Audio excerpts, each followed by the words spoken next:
referred as a voters register, which shall include the names of all persons entitled to vote in any national or local government election. 2. The Commission shall maintain as part of the voters register the voters roll for each constituency under this Act.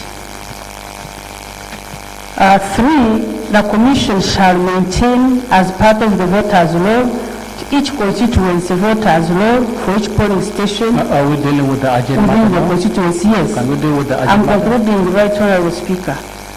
By the Electoral Commission putting deadlines, it is illegal since the law requires the Electoral Commission to compile and maintain and update the National Voters Register on a continuation basis, but also defranchise those who are not yet 18 years of age as of today, but shall be 18 years either tomorrow or next week when they are completing tomorrow. And on this note, I would like the Minister of Constitutional Affairs to explain to this House why the Electoral Commission is working contrary to the law and assure Ugandans that all those who shall be 18 and registered citizens shall vote in that voting day. Thank you very much, Right Honorable Speaker. Thank you. Thank you. Honorable Members, this matter came last week. And the issues that were raised last week had to do with the 10 forms per day that are being given at all stations that were doing these updates. And the forms were not enough. The offices were getting overwhelmed. We made a prayer here that the Electoral Commission should revisit all these things, intensify on supervision, and correct these anomalies. 2, some computers which were put in those places were not working. 3, age. They are registering people who are already 17 years, 9 months, or 11 months. They were not being registered, and yet elections are in a year, in which case they would have already turned 18, but they were not registering these people. But the government chief whip said there was a guideline that was issued. If there were officers that were not following the guidelines, those officers should be corrected. But now we don't know whether they have been informed or made aware of these guidelines or what they should do, and whether changes have been made on this number of forms, and whether computers have been replaced. That is what we don't know. That's why this issue is coming up again, and the deadline is tomorrow. Now the new issue that is being raised is, which was also raised last year, the issue of the deadline. Honorable Minister.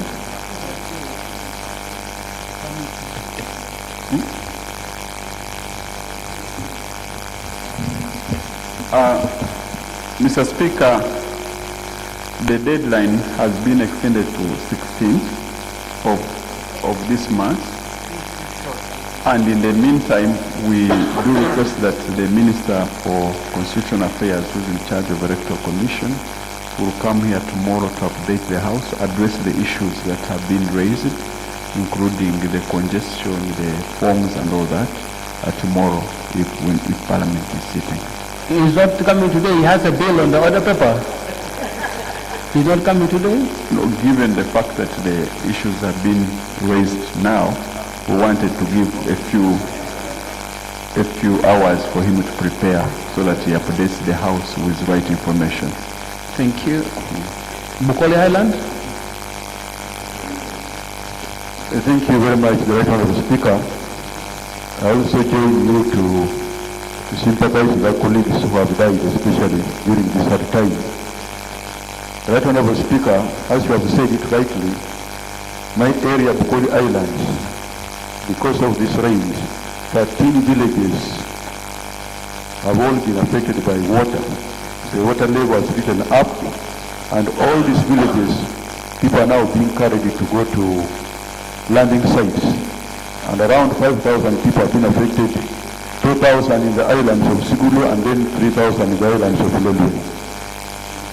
It is my humble prayer, Right Honourable Speaker, that an immediate action should be taken, because as they are going to the nearby land sites without toilets, I think what is going to follow again is cholera. So I wanted the government to take serious action, and also while the water level is rising up, we may not know what will follow in the other villages. So it is my prayer that this response team goes to the islands and also make sure that these people who are affected are being given relief, food and other places to be catered for. Thank you very much. Minister.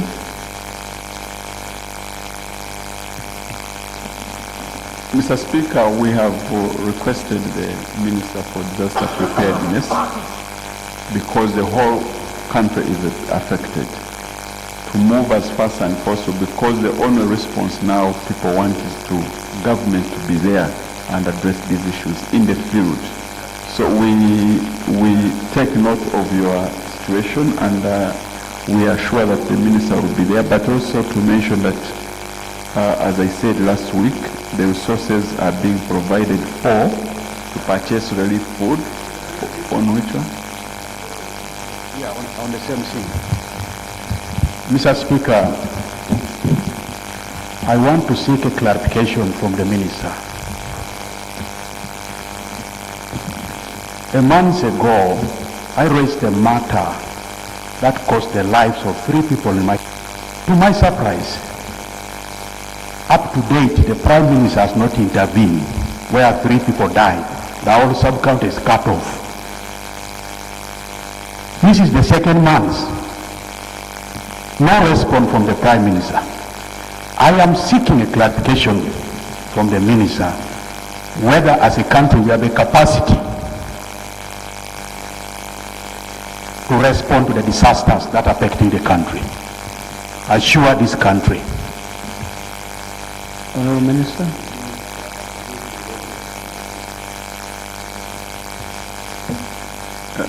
Mr. Speaker, within our means we are responding to the disasters that are happening. We do not know how the situation will be in the future. We pray that it doesn't get worse. But we are doing all we can to come to the rescue of Ugandans. And I think, as I said, it will be good, and we plan that every week the Minister for Disaster Preparedness comes to update the House on how far we are going, because every day there is something happening, and every week government should be able to update the House. Otherwise, we are not going to be having these issues raised every day. It does not help. Thank you, Right Honorable Speaker. Disaster is now nationwide. I just would like also the Honorable Minister to clarify if the structures which are supposed to be functional for districts, for sub-counties, that is the disaster management committees, the district ones, the sub-counties ones, because for all of us, even in my area, in Aswa County, in Paicho sub-county, and a parish, the water level has gone up high. So instead of us rising up haphazardly or just individually, then we have the structures feeding the minister, and the minister should give us the statements always individually to cry about this disaster. Look at Bundibuju. If the structure is there, then quickly people can be helped. Thank you. So, Mr. Speaker, we are not disorganized. We are only being overwhelmed by the situation, but we are up to the job. But I also agree that the structures in the district should be, because the center alone, if we don't receive information on time, we can't respond. So we appeal to the committees at the district to really attend to these issues and inform the center as soon as something happens, so that the center is able to send a team to respond. Now, Mr. Speaker, we are going to be updating this House on a weekly basis on how we are handling the situation. Thank you. Thank you. Yes, Honorable. Thank you, Right Honorable Speaker, for the opportunity. I'm the Shadow Minister for Disaster Preparedness. And I join you and the rest of the country in mourning those whose lives have been taken. I have an urgent proposal to make, Right Honorable Speaker. In the face of disaster, we cannot pray that the rains should stop, or we cannot just begin to hope that the rains or disasters will stop. We need to take action. Updating the House should come after action has taken place. And this is the proposal I want to make. In Bulambuli and in Individual and in Bududa, these are places of mountains. The rains are here to stay. The only thing we can do now, urgently, is to find ways of relocating these people. There was a relocation plan that was allocated funds in the past, 24 billion, 37 billion. The status of that plan has not yet been given to Parliament. We don't know the status of that relocation plan. But in the meantime, I would suggest and propose that the Ministry of Disaster Preparedness finds, as a matter of urgency, places where we can move these people. We cannot, it is not a force, because they are already forced out of their houses. Some have no places to sleep.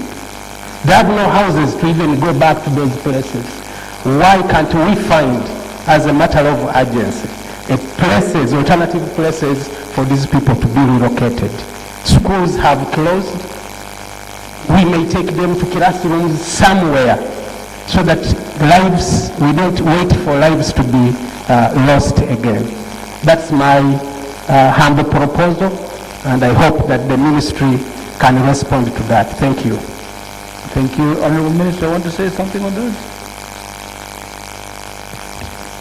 Mr. Speaker, we will benefit from the proposal by the Shadow Minister for Disaster Preparedness. All ideas on how to handle this situation are welcome. Thank you very much. Busia Municipality. Right Honorable Speaker, it is sad to this country that disaster has caused the death of many of our people. I got news yesterday at midnight that I've lost one of my voters due to cholera because the river Suo that is in Kenya outburst into a sewage system in Busia, Kenya, and Busia municipality being at the lower level. We have many people who are sick right now, admitted in the health center for. Right Honorable Speaker, therefore it is my prayer that government gives emergency attention to that problem, because even a nearby school in Marachi and the Marachi village, A, B, C, D, because there are almost 4 villages, there is a fear that we shall have many people to die. I therefore have a prayer that we need the Ministry of Health to put up an emergency cholera camp with all the facilities to handle this problem, because as I talk now, we don't have enough essential medicine or medicine to handle this outbreak. Right Honorable Speaker, on addition to that matter of urgency, I pray that the season we are in is better, that every parliamentary session, the key ministers of the affected areas, majorly health, disaster, and what should always be in the House to respond to these issues, and should always give update to the August House, because these areas, they all know well have been affected, but it's by surprise for me to sit now and I don't see even one of a minister from disaster department, leaving everything to the Minister of Finance to answer what he cannot answer and what he doesn't know. So those are my prayers, Right Honorable Speaker. We need emergency, immediate response to the cholera outbreak in Busia municipality and Busia district at large. That's my prayer. Thank you, Right Honorable Speaker. Thank you, Honorable. The government chief whip has just come, she has not followed, so. Yes, I agree that the responsible ministers should, and I think they will be coming up. But as I said, government will be updating the House on a weekly basis. But I am fairly informed on what's happening in the country, Honorable Marshall, so I am not ignorant of the facts, and when the ministers are not here, government must be at respond to these issues. And in most cases, Honorable Cheru is actually now in the field. He's not in Kampala. He keeps in the field all the time so that we attend to these issues. Thank you.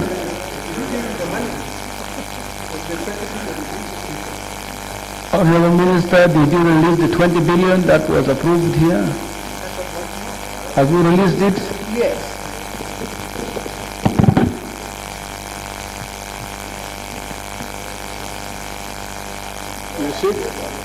Mr. Speaker, government is responding to these emergencies.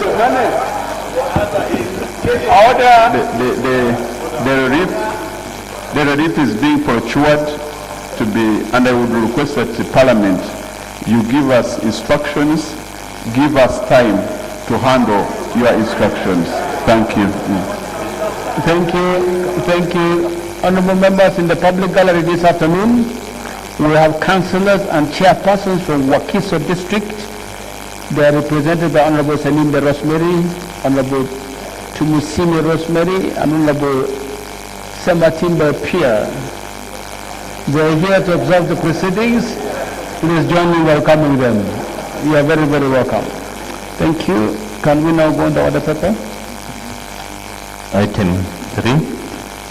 Motion for a resolution of Parliament to institute an inquiry into the status of the Uganda Association of External Recruitment Agencies Monitoring Fund.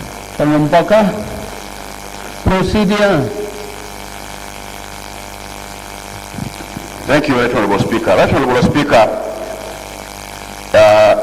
in July, you will recall I raised a matter here regarding the presidential advisors who were appointed on September 19, 2016, that up to that time, they had never been paid their salaries and allowances.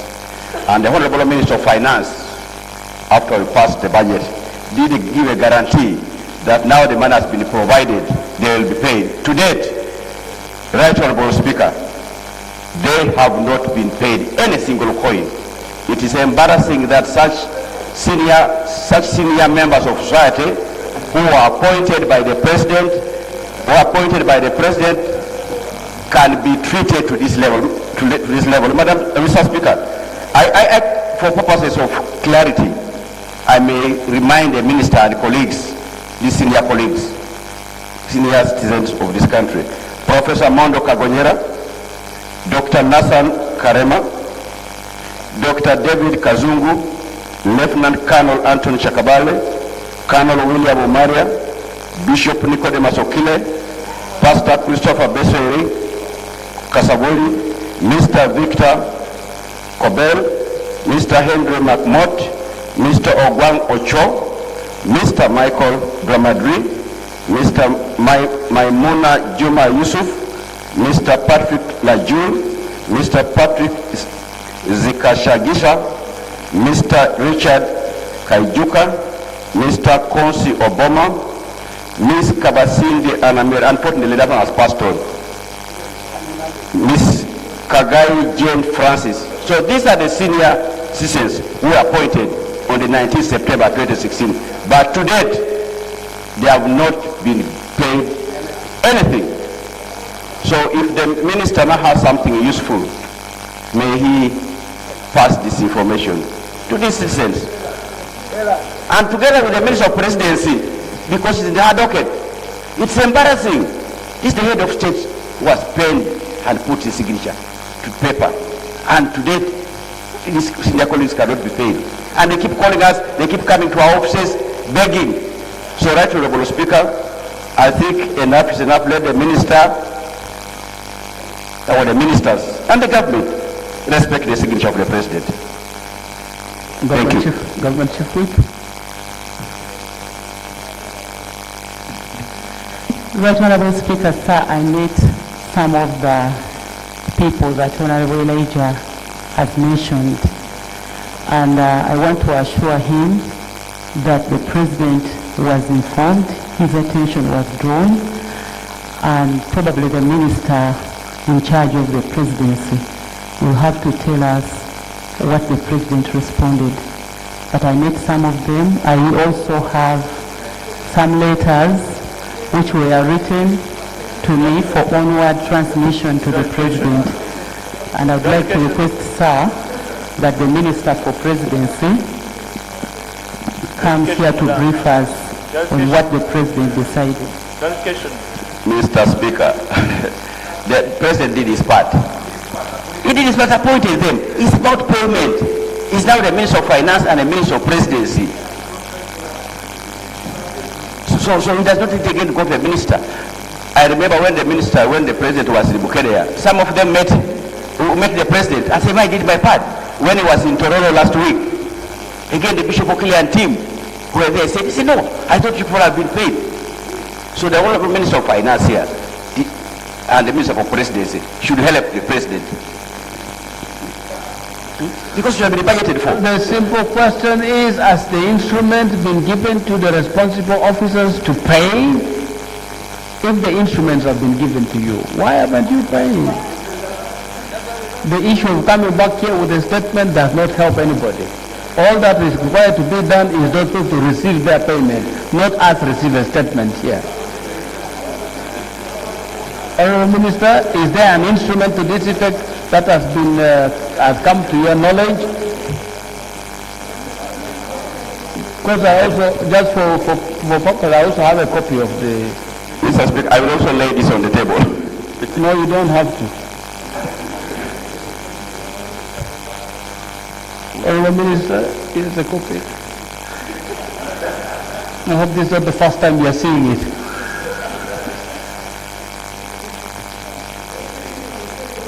So when are you paying those people? From the date of that instrument?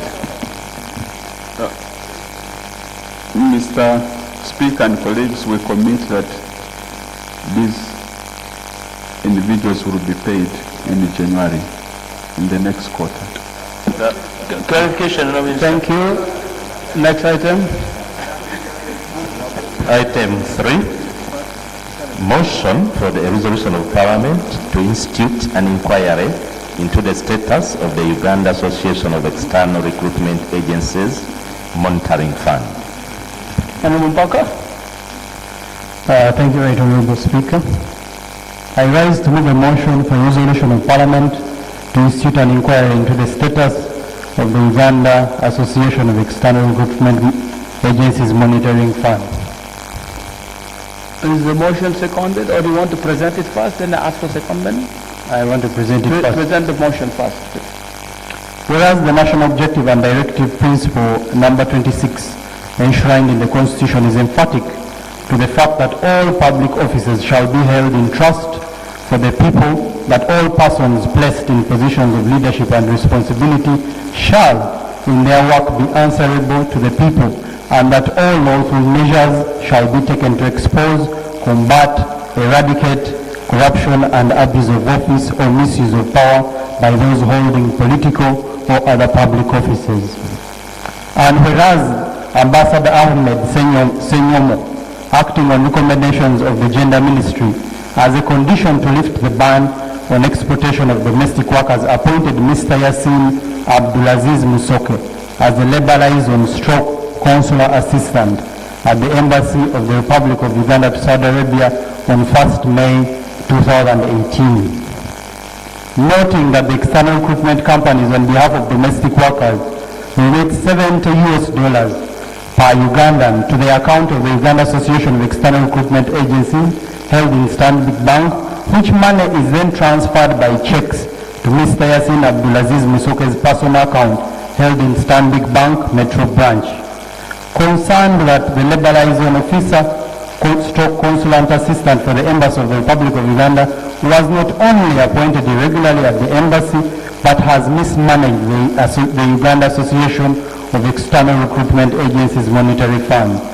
further confirmed that the Ministry of Gender, in a report presented to the Committee on Gender and this Parliament, stated that a monitoring fund was established as a condition for lifting the ban on domestic workers in 2017, but the fund is operating stroke existing under no legal framework and its expenditure unaccounted for. Alarmed that the phenomenon of externalization of domestic labor in Uganda has caused untold pain and suffering to the jobless youth of this country and should not only be regulated but strictly monitored. Now therefore be it resolved that by Parliament that 1. Parliament suspends any further payment of this monetary fund till the Gender Committee investigates and submits its recommendations for proper management of this fund. 2. The Labour liaison stroke consular assistant at the Embassy of the Republic of Uganda at Saudi Arabia be suspended. 3. The Ministry of Gender should answer for its failure to supervise this monitoring fund, leading to its mismanagement, and yet continue to force companies to pay the said amount of $70 per domestic worker exported or terminate their job orders. 4. The ambassador of Uganda to Saudi Arabia should answer for his involvement in Yassin's appointment. And 5th, in light of the above, the Ministry of Gender should show cause as to why Parliament, by this resolution, should not only suspend labor export of domestic workers since their safety can no longer be guaranteed. I beg to move. Is the motion seconded?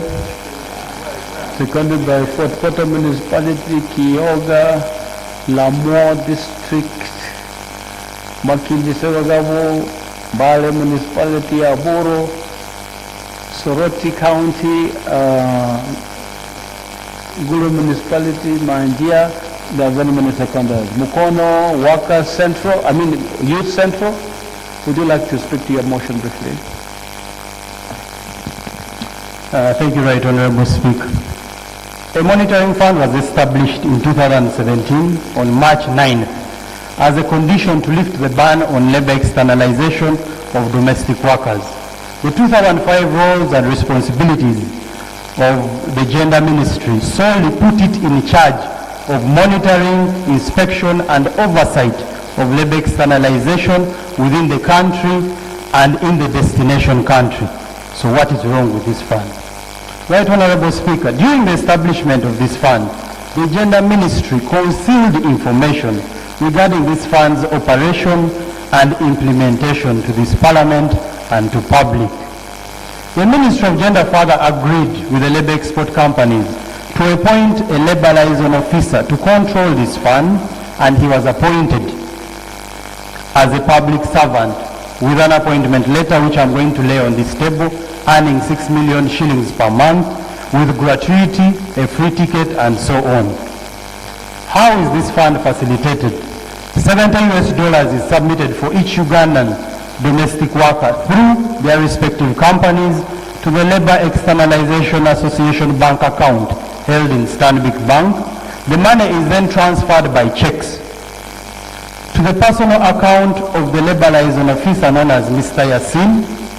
Now, if each of the 185 registered companies in this country were to take a minimum of 50 domestic workers per month, this would be an equivalent of $647,000 per month.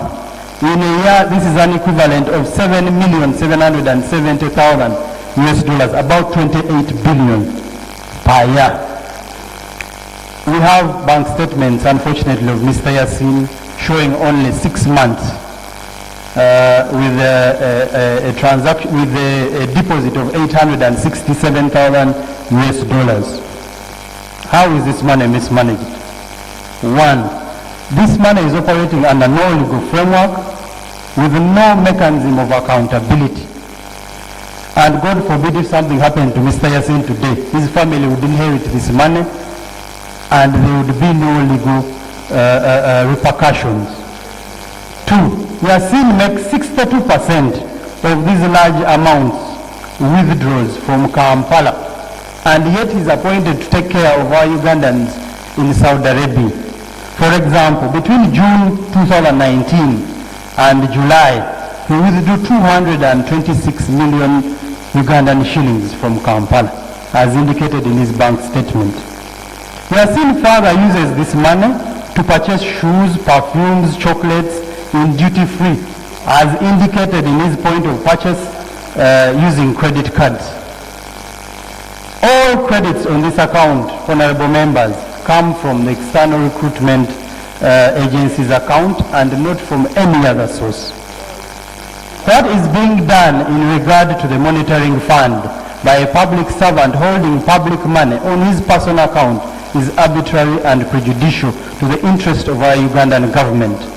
It is therefore my submission that the conduct of Yasin at our embassy in Riyadh tantamounts to abuse of office prohibited under the Anti-Corruption Act 2009 and any people further found wanting. Lastly, Right Honourable Speaker and Honourable Members, the risk implication if this Parliament doesn't act for Ugandans and the country would be that the welfare of our domestic workers abroad is not catered for. They can't be re-expatriated back home when need arises, yet there was a fund established. The duty of the country to its citizens, is thus neglected and human rights are abused. And we as a Parliament would be indirectly facilitating modern day slavery if we keep a deaf ear relating to our Ugandans' welfare abroad. I beg to submit. Thank you very much. Second of the motion. Second of the motion on the motion.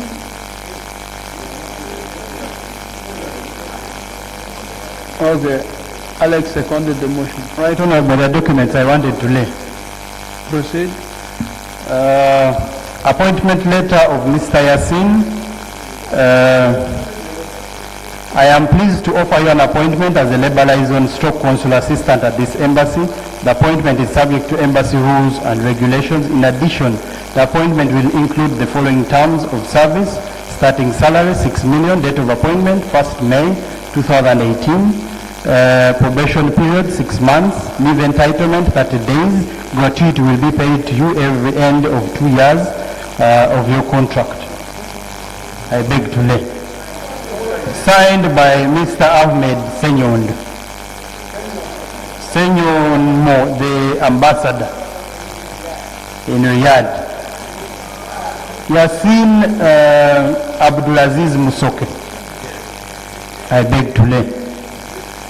A bank statement of the External Recruitment Agencies Association from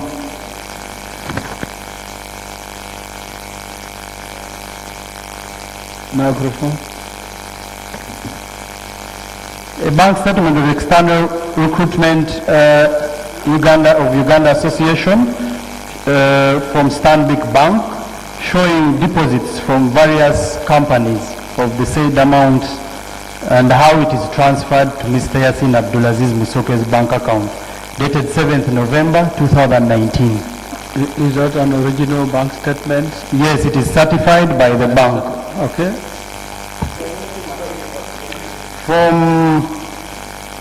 From January 3rd, 2018 to November 7th, 2019. This is $822,356 US dollars. $822,356 US dollars. The available balance 4,000 shillings.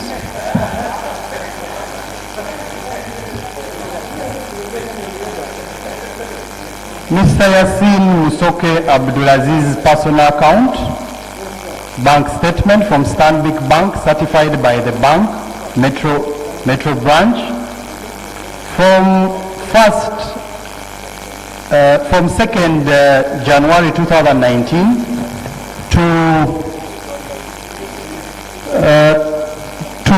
6th November 2019. I beg to lay. Available balance, the same period, available balance is 90,000 Ugandan shillings. I beg to lay. Let the records capture those. Usually we capture those records when it's going to facilitate debate, but since it's a motion, we'll see how to use that appropriately. Yes, second of the motion before I propose the question. Thank you very much, Right Honorable Speaker. I would like to thank Honorable Mpaka for this brave step of getting evidence to this August House. Right Honorable Speaker, it's very unfortunate that our government officers can personalize government, because the act that we see here before Parliament, it clearly shows that there is a group of individuals who have now even gained enough confidence to personalize public resources. Right Honorable Speaker, I have been wondering, I have been seeing tears, I have been seeing many people cry. There has been a public outcry about our Ugandans who are suffering out there. Actually, it is a shame whenever I move out of the country, I carry shame on my face when I see Ugandans being taken as slaves in Arab countries. It wasn't the matter. In Arab countries, we have graduated from the slavery of the Americans and the British. Now imagine in this 21st century, we are now being put into perpetual slavery by Arabs. This is really a big shame. Collaborating with us Ugandans, the elite of this country. This is something we should condemn with the highest degree. Right Honorable Speaker, there are some companies, these external companies, which do whatever they do with impunity. Just recently there was a gentleman, I don't think he was even a gentleman, but he was really, you know, he would get a pistol, threaten everybody until that pistol turned against himself when he had to end his death like that. And that gentleman was terrorizing. All these videos were moving around, seeing our Ugandans being terrorized, people wearing my color, suffering in this century. Really, I think this is something Parliament must really assert itself. We should really combine our efforts and rescue this shame that we are going through as a country. These children, of recent I had a chance to meet the universities, the quality assurance of all the universities in the country at Chambogo. And I told them, how can they allow their products to be abused like this? What type of education are they really giving our people? To see that our younger graduates at this point in time, the only thing they are thinking of is to go abroad to do jobs that dehumanize them. There is something terribly wrong that we must fix. So for me, Right Honorable Speaker, this is just a small, I call it in the iceberg. Something just very small, but there is something bigger than that. So they are seen is just an indicator. It is just some small signal that we must follow and unearth the rot that is going on when it comes to the externalization of our labor. I beg that this Parliament really constitutes a committee to investigate this in details. I don't know why the Gender Committee has been so silent about these matters, because these matters have been going on for a very long time.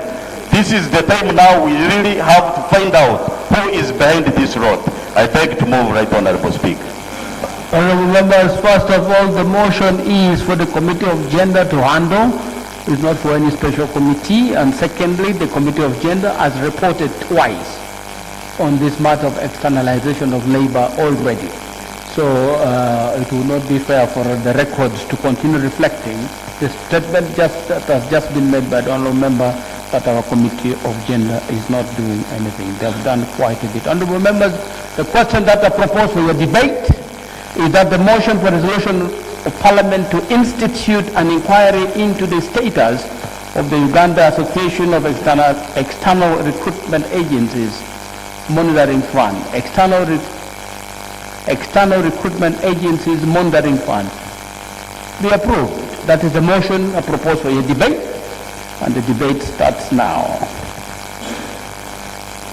Hello, Minister, you want to start? She has requested.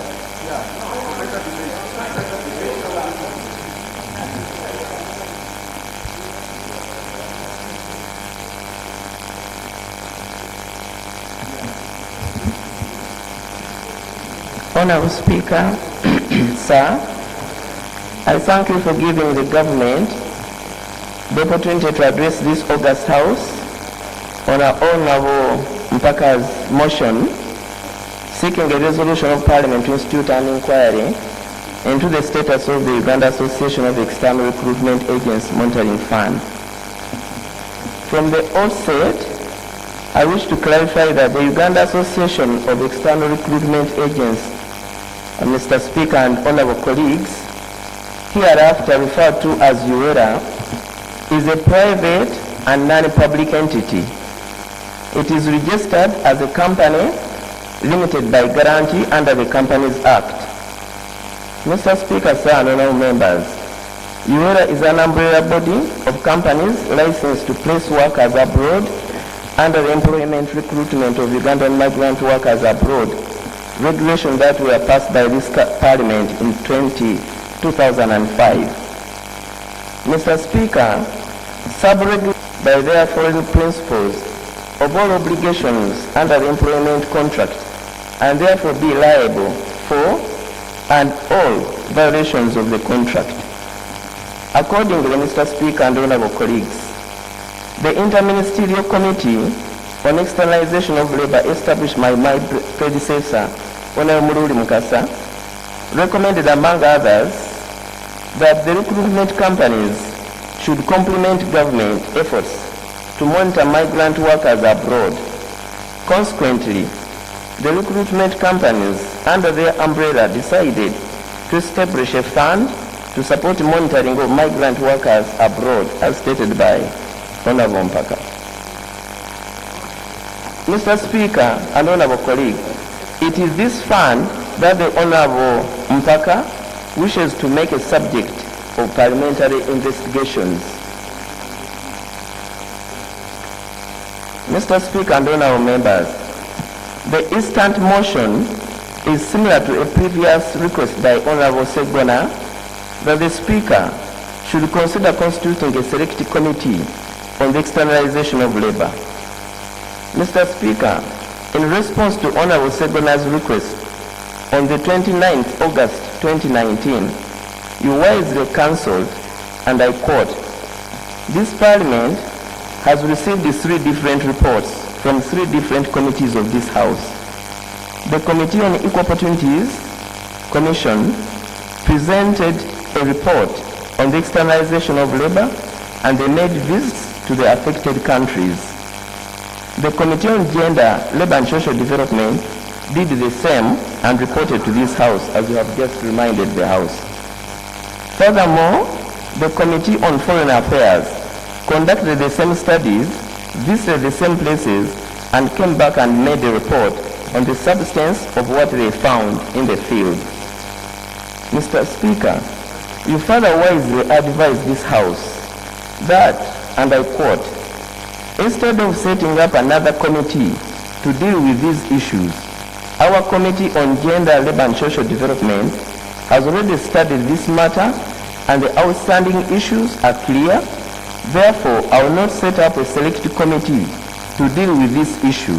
However, I have substantively referred outstanding matters to the Committee on Gender, Labour and Social Development to handle and come up with a brief to this House." Mr. Speaker and honorable members, it is our view in the Ministry that UERA funds are a private matter and are therefore outside the ordinary purview of Parliament. Mr. Speaker, should this view not find your favour, then the issues raised by this motion should, in line with your 29th August ruling, be referred to the Committee of Gender and Social Development. Mr. Speaker, the Committee of Gender, Labour and Social Development, as directed by you, prepared a preliminary report, which I have a copy here, and I think all our members all have the copy, and is on the order paper. And will prepare a final report in a month's time. I would therefore advise Honorable Mpaka to spare no further moment to declare his interest to interface with the Committee on Gender, Labour and Social Development. Mr. Speaker, for emphasis, on 29th of August 2019, you ruled that all outstanding issues related to externalization of labor should be handled by the Committee on Gender, Labour and Social Development. The place of the issues raised by this motion is therefore the Committee of Gender, Labour and Social Development. I therefore pray, Honourable Speaker, that you direct the Committee of Gender, Labour and Social Development to consider this matter among the other issues it has handled on externalization of labor. And I will present myself and detailed responses to what Honorable Mpaka has raised in that committee. I submit that.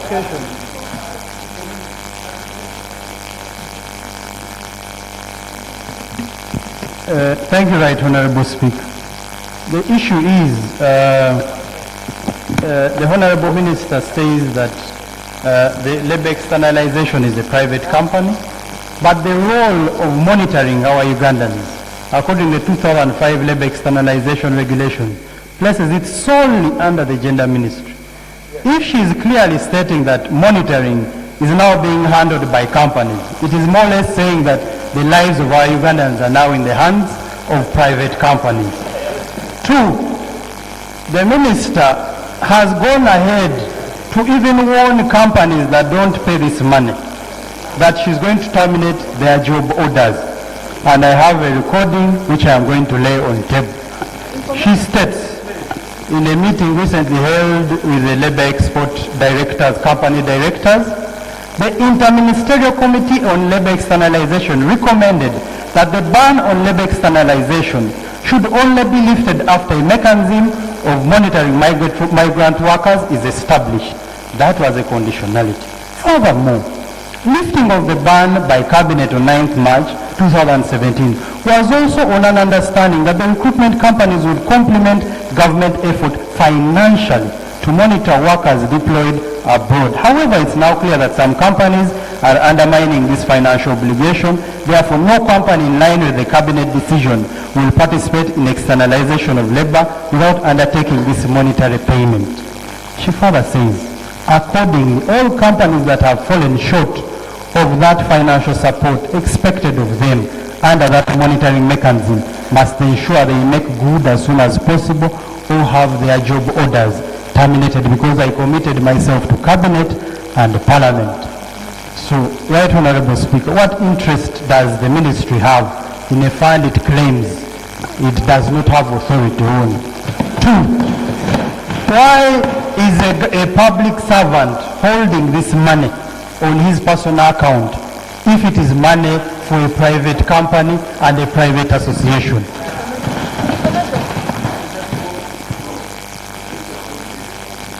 He asked for clarification. Yes. As clarification, I remember. It's a clarification. He asked for clarification. Unless he asked it from somebody else, I can sit down.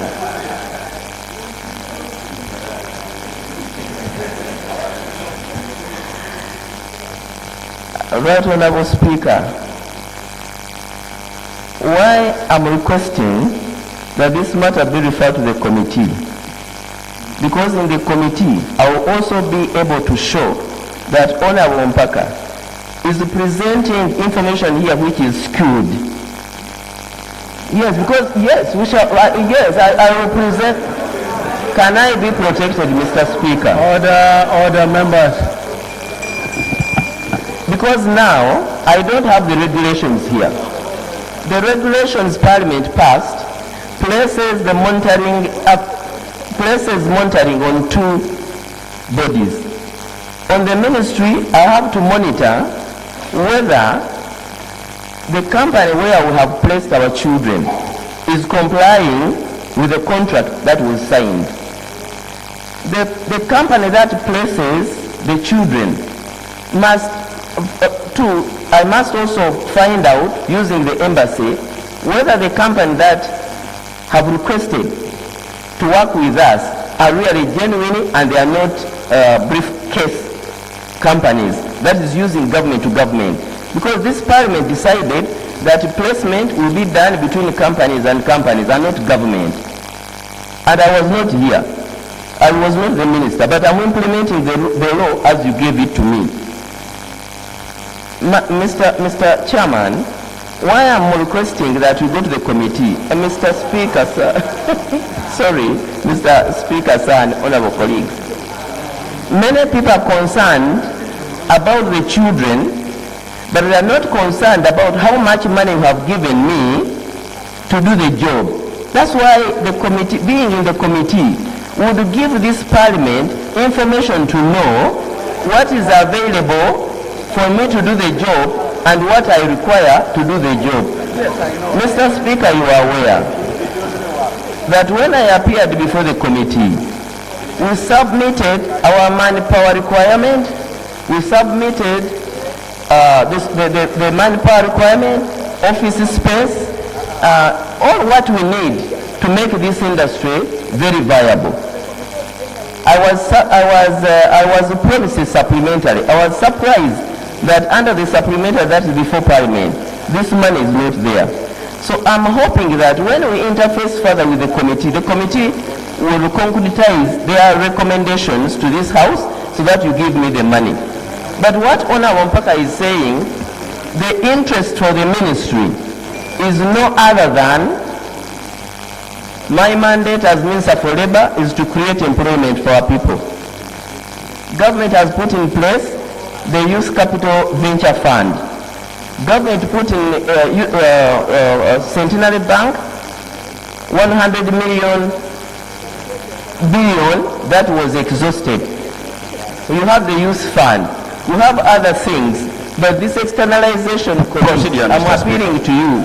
Procedure, Mr. Speaker. 600 million per month, over and above even what coffee brings, because coffee brings US dollars 550 million. So we need to organize this industry in order to take those children who cannot find employment here in Uganda to do a better job.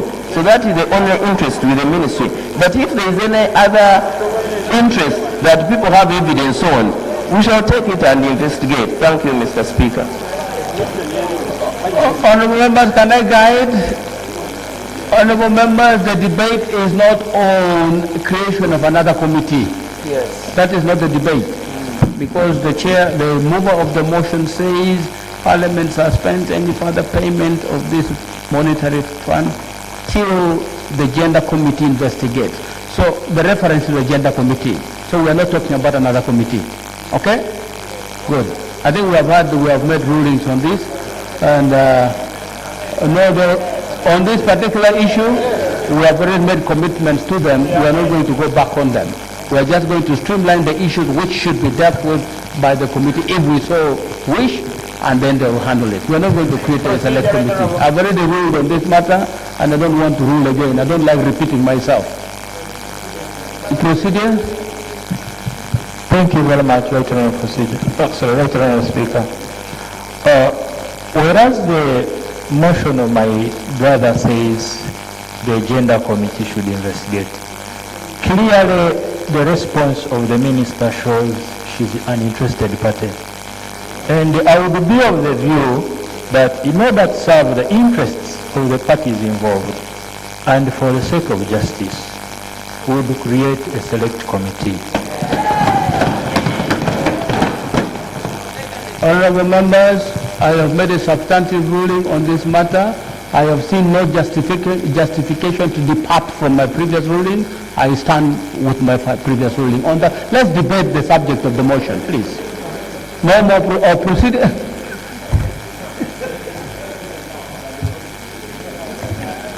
Madam.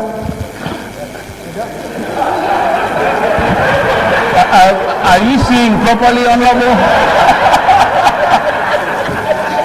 My apologies, Mr. Speaker. My apologies, Mr. Speaker. Mr. Speaker, the motion as presented heavily impacts on an individual. And documents which have been presented, the authenticity needs to be verified and established. Mr. Speaker, sir, my apologies. Mr. Speaker, I have taken long without getting the opportunity to make my presentation before you, sir, so I apologize. Mr. Speaker,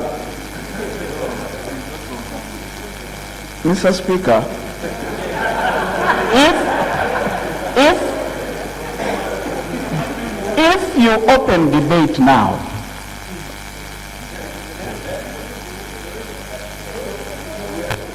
allow me to continue. If you open debate further now, there is a likelihood that the discussion in this House will be moving in a manner prejudicial to one of the parties to this motion. I therefore want to move as a point of procedure that may it please you, now that you've made the decision for this matter to go to the committee, let the matter go to the committee where the individual or individuals concerned will make their case, they will be heard, documents will be verified, and a presentation from the committee will be made before the House, and then we can debate. This is my prayer. The sum total of what you're proposing is that we adopt the motion as it is. That's the essence of your prayer, that we just adopt the motion as it is and proceed. No, yes, refer it to the committee. Mr. Speaker, refer to the committee as is in the motion. Honorable members, the Honorable Minister is suggesting that we adopt this motion as it is and forward it to committee. But I'd already proposed the question. Let's have a limited debate, and let's draw out the areas. The areas I have guided on this matter before, that one, it is a new industry. Two, there are people who are abusing the procedures. Three, there are our own children who have had the opportunity and the fortune to actually find good placement, and they have worked and they have earned money. Four, there are children who have landed badly and they have been mistreated. Some of them actually have been tortured and died. Five, there are also children who have gone on their own without going through any agency, or going through agencies that are not regulated. So the issue is about regulation. There are benefits to this, but there are also challenges with it. And we had asked the Honorable Minister to clearly guide on these processes of how you regulate, protecting both the interest of people who need to find work and earn, and their own personal securities while they are placed in those foreign countries. I think this is what we had agreed with then. Now the issue that comes up now today is that in the process of creating this regulatory mechanism, funds are being demanded from the companies that are formally dealing with this, that have authorization from the ministry. Those funds are being collected in an account. That account is managed by an employee of the government of Uganda. Okay? And there seems to be concerns with the way the money is being managed. So does it fall within the ambit of Parliament to find out if citizens collect money and put them together and entrust with a government department through one of its employees to handle? If there is mismanagement, should this Parliament be concerned? I think the answer is yes. This Parliament should be concerned. But in the process of doing it, we should not cause prejudice where there should be none. So therefore, our debate is in this area. We're not going to go to a general debate because we had that before. So the specific thing we are going to debate in what is presented in this motion. So debate starts now. With the clarification, I think I'll start from, what is that one called? Budadiri West. Thank you very much, Madam. Mr. Speaker, sir. First of all, I want to thank the member of the motion and also thank the minister for the response, my mother. Now, Mr. Speaker, Ministry of Gender is issuing a license to Uganda, some people to export Ugandans. In short, some slavery. If you have taken a chance and gone to Ministry of Honorable, to externalize their labor. But let's use the language of the motion. Okay, to externalize some people to when they do labor and others to be slaves. Mr. Speaker, if you have had an opportunity to go to the Ministry of Internal Affairs, where they are giving, is it Directorate of Immigration and Citizenship, you will get there two categories of people. You will get Indians, Pakistani and others asking for workout permits, while the Ugandans are looking for passports to go and work out. Now, why do we give permits to foreigners to work here while ours are being taken out to become slaves and even be killed? Mr. Speaker, the operation of this account, in my mind, I had thought the Ministry of Labour was the driest place. But today I've confirmed, and I've asked my brother Elisha to become the Minister of Labour and he eat this man also. Because there's men in Labour I do not know. To come and tell us that right now, between 1st July and 31st August, they had drawn $221,000. To do what? Is where I'm saying there's a lot of what? Money. And I thought this was a dry area. And the money they are taking is for these poor girls and boys who pay. It's not that the agencies pay, because they must collect from these poor people. Then they pay, then these people also remit. And when they go there, those who are going to employ them, they say, we paid for you. You must work, or else you are killed. There are people selling land to go their property and whatever, and part of the tax is this individual who is collecting this money. Mr. Speaker, don't you think that the Ministry of Gender has abused the power we gave them? Because if they had wanted this money to stay in the ministry, we would have come and created a vote for them and say there will be a fee for everybody who goes, and the money will be collected and be banked on the consolidated fund. In case there's a problem, we would go back and draw the money and either bring you back or exploit, whatever it can happen. Mr. Speaker, the worker permits, when somebody is being given a worker permit, they tell him you must deposit money for the return ticket. And when you deposit the money, it is collected in Bank of Uganda. It is never touched. And in case that person is deported, they go and pick that money. It is not, we don't appropriate it. It stays on somebody. So if it's a deposit, it would have not also been wrong for us to have Ministry of Gender collect this money. In case there's a crisis in Saudi Arabia, that person involved would be brought back. So, Mr. Speaker, it is very dangerous. And we have confirmed that most people in this house, especially ministers, are the owners of these companies. They are owners of these companies. And those are the ones eating. And that's why they don't want us to form a select committee. They want us to go to gender, because we want to form a select committee to look at the Baka statement only. Let us leave the gender matters. Let us look at correction. I want to make a proposal that the select committee should look at the tax which went on the individual's account. Let us forget about those who suffer or who pay, but the income, and find out who was the one who is drawing this money at these frequent intervals, and for what.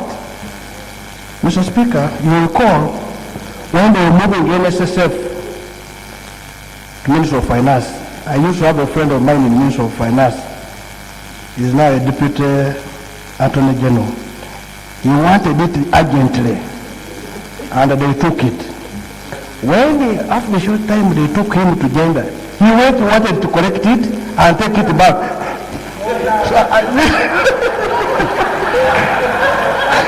Point of order.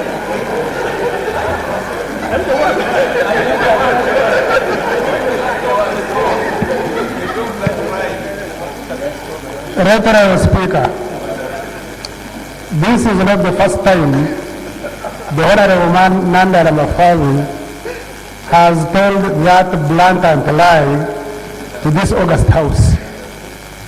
We are aware that it was a deliberate, thought about, well-planned cabinet decision to transfer the monetary aspects of NSSF from the Ministry of Gender to the Ministry of Finance, and that cabinet directed me as acting Minister of Finance then to effect the cabinet directive, which I was duty bound to comply with, and I did comply with. And then when I was transferred from finance to gender, I want to challenge the Honorable Nanda Ramafawi to lay on the table any evidence that I ever, at any one time, so seek to claim back NSSF from the Ministry of Finance to the Ministry of Gender. Veteran Speaker, is it in order for my good friend, or for my former good friend, stand here before this August House and tell a blatant lie that when I was transferred from finance to gender, I sought to claim back NSSF when I didn't? Was it you?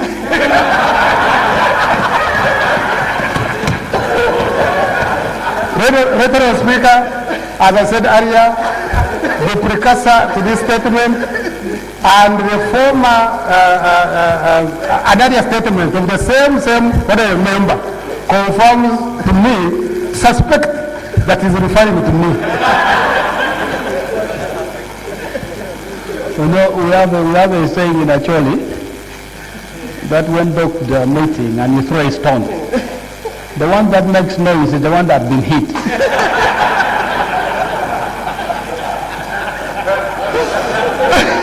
So there are so many of us here that you can see the one who is coming up to. But I think those are factual matters for correction. I think you should correct your record. I cannot rule the honorable member out of order. Thank you very much, Mr. Speaker, for the wise ruling. I had not known you were the one, but thank you for telling the public that you are the one who took NSSF to Ministry of Finance at that time. We have been looking for the person who took it. We had not known, now we have got him. And since you have said my former friend anyway, but we are still friends. But now I want also to say you're my former friend. But then, Mr. Speaker, let me make the record clear. If you are aware, The issue of the NSSF, you have seen everybody wants you to go back to the agenda, you have seen the war, and the Attorney General knows what we're saying. But having said that, is that the issue of labor. Now I'm going to confirm that while you kept quiet when you're in the Ministry of Labor, I think you got something to make you busy that you could not really follow NSSF. So I can withdraw that you're not the one who took it and you're not the one who wanted it. Mr. Speaker, what I'm trying to put across is that the Ugandans who are suffering, our children, our people, and the earlier we sorted this, the better. If we are paying money for an individual to eat, it is very dangerous. If we are paying money to some people to benefit, it's very dangerous. The Ministry of Gender has done its part. We want to form another select committee. If not, Ministry of Gender, we want to propose maybe a agriculture committee to handle the what? The matter. If we are fearing it, let us give it to another committee because we have given it to gender 3 times. If they had solved this problem, this would not have what? Come out. We want to assume they saw the banker statement and they kept quiet. We want to confirm, did they see it or not? So, Mr. Speaker, I want to plead that sometimes some people have died who don't change. That we want you to change your ways ruling. Because it says we put an inquiry. They never said that the inquiry should be the gender, according to the motion.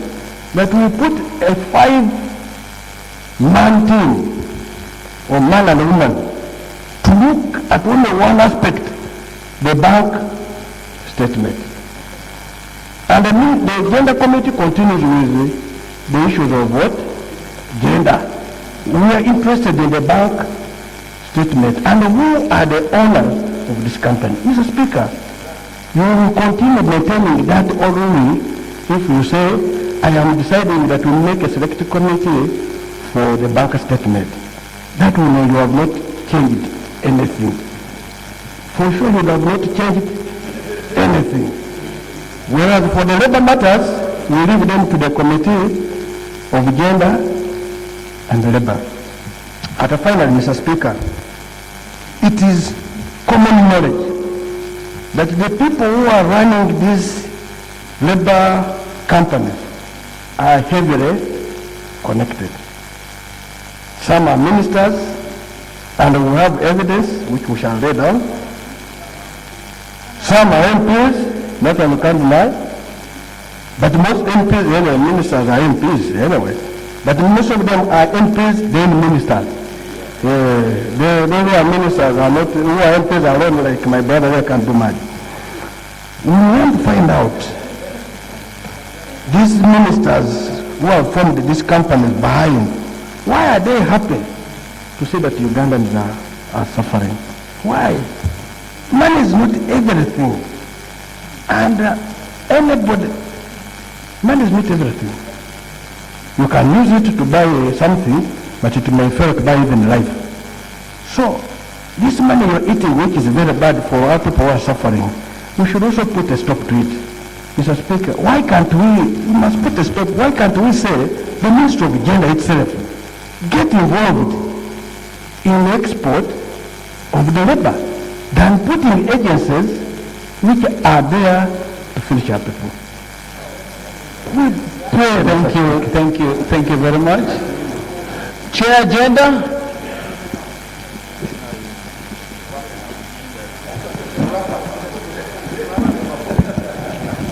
Thank you so much. Madam Speaker, I only request to make 3 or 4 things clear. Madam Speaker, I wish to remind the House that about 3 months ago, you directed us to investigate issues to do with the externalization of labor. I want to inform the House that the committee has been doing this work with vigor and with no fear of order. I also want to inform this August House that you have directed us produced a preliminary report within 2 weeks. That report was produced and it was sent to members' gadgets. That report is evidence that we have been doing our work as directed by this source. Second, I want to say that the issue of Yassin and the movement of money came to our attention during our deliberations on this matter. But at that particular time, we did not have the amount of evidence on Parker has read on top. Because of lack of this evidence, we could not include it in our report. Thus, I want to say that if the information provided by Ron Parker is credible, we have the capacity, we have the means, we have the skills, we have the experience to be able to study it and report to its experts. Thank you very much.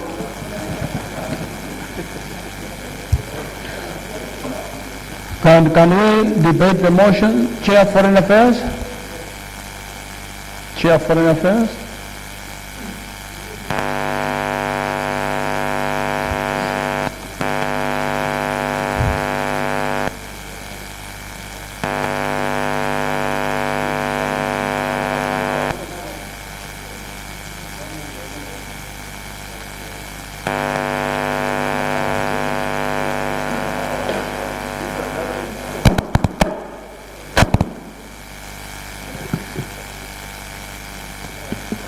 Thank you, Right Honorable Speaker. Right Honorable Speaker, I thank you for the guidance you gave this House about labor export in this country. And I implore my colleagues, members of Parliament in this House, that we should not only look at the negativities, but also the positivities on this labor export. We are aware that we have a big number of Uganda youth who are slightly above 100,000 and they are earning their living through this labor export. I am also aware, through empirical data I gathered from Bank of Uganda, that Ugandans working abroad are remitting $600 million to our economy. That was the record which I got in the financial year 2017-2018. We also are aware that there are some setbacks that we have in this labor export that need to be tackled. Right Honorable Speaker, labor export, as a committee chair for foreign affairs, we are at the tail end where our young boys are going to work. And whenever they have any constraints, they report to our embassies. And our embassies do not have capacity yet to handle many of the issues that these young people report to. I have written to the Prime Minister of Uganda as the leader of government business to cause an interministerial meeting involving the Ministry of Gender, Labour and Social Development, the Ministry of Defense and Internal Affairs, because that is where the issuance of passports is done, the Ministry in charge of security, which is vetting the young people that are going abroad, and the Ministry of Foreign Affairs. I'm yet to receive a response from the Prime Minister, which should actually supplement the decision, Mr. Speaker, you have made that the Committee of Gender, which is responsible to oversee this labor ministry, should actually undertake. I therefore implore our colleagues, members of Parliament, that labor export is a new business in this country. Actually, it is less than 15 years. Thank you. Can I have Casilo? Can we have Thank you. Time, 3 minutes. Thank you. 3 minutes. Thank you, Right Honorable Speaker. Right Honorable Speaker, this business of labor externalization is a very lucrative business, Mr. Speaker. So that's why you see it's failing to get resolved, because a lot of money exchanges hands. Mr. Speaker, I was taken back when the minister in the presentation was saying the committee of gender is in final stages, and I have a copy of the preliminary report. That sent doubt in my mind. How did the minister access the preliminary report of the committee? Because the committee shared it. The committee has shared it with the members. So, because I remember at one time, this house... That's what the chairman said. Right, Honorable Speaker. The chairman also, in fact, the chairman confirmed what the minister had said. So to me, because in the committee that I serve, we don't share the report of the committee, especially of the investigative nature, with the minister before it's presented to the speaker and before it goes to the order paper. So for me, that sent some doubts in me. If I was the minister, I would not be fighting who should handle the committee, who should handle this matter. And that's why I want to agree with the Honorable Nandala that we need a select committee. And I think at appropriate time, we will amendment to the motion please. Thank you very much, senior colleague. Mr. Speaker, I think it is important to clarify the picture being portrayed here, that the report reached the minister before it was presented to the House. This report was submitted officially, and all members got it. If you haven't, check your iPad. The minister also accesses it the same way we do. So if she has a copy, which you also have, and every other member has, then what's the problem with that? So the report was, and it is on the order paper. So everybody has the report, which the minister has, and it shouldn't be portrayed that it was past the minister when members don't have it. I just wanted to make that information clear to you. Thank you. I think for you are referring to the final report. What the minister is referring to a preliminary report. Is it a preliminary report that you submitted, but that's for another matter, for another debate? Because we are talking about preliminary reports. We don't submit preliminary reports. I mean the final report, but we shall discuss that with my colleague. Mr. Speaker, honorable colleagues, I would want to know whether this was part of the terms of reference, the issue of the bank statement. Because if it was not part of the terms of reference of what the committees were handling, then we need a select committee to specifically deal with this matter for us to resolve the issues of this gentleman called Yassin, who was appointed by the Deputy Ambassador, Mr. Muhammad Singh, to address this matter. So, to me, Mr. Speaker, the reports of the Foreign Affairs Committee, the reports of the Gender Committee, the reports of which are the third committee, would be working documents for this select committee to enable us address this issue of these monies, which Honorable Mpaka here, to whom we want to thank for that investigative eye to bring to attention, bring to our light the issue of what is happening with the monies that is collected. So, Right Honorable Speaker, I want to plead with you and join Honorable Nandala in pleading with you that let there be a select committee to deal specifically with this issue, go in depth to understand, and let's be given a time frame within which to submit this report to this House. Thank you, Right Honorable Speaker. Thank you very much. Honorable members, if you look on your order paper, business to follow, item number 9, business to follow, item number 9, motion for adoption of the preliminary report of the Committee on Gender, Labor and Social Development on externalization of labor.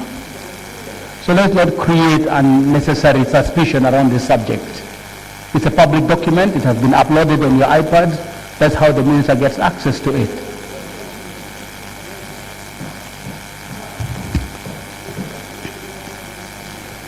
Can I have Mukono North?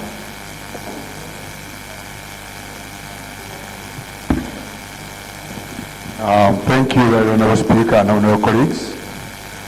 Really, I want to thank our Honourable colleague for coming up very clearly. Right, Honourable Speaker, the issue of external labour has become a problem to many of us, even in our areas.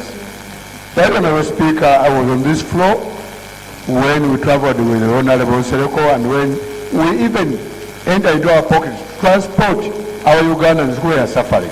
But if there is a fund, now the emphasis should be put on the fund. No one is saying external labor should be abolished. We know and we appreciate all the efforts of the Ministry of Gender to take our sons and daughters to some countries to work. But when it comes to those who are suffering, Right Honorable Speaker, and they are not assisted, and yet there is a fund, and we hear that someone is withdrawing money, that's where our emphasis should be put. Who is that person? Why don't we tell the ministry to call back that person from that foreign embassy and be back here because he's a civil servant? Right, Honorable Speaker, many people are suffering. Sometimes they go with high expectations, and when they are frustrated, they want to come back, and they cannot.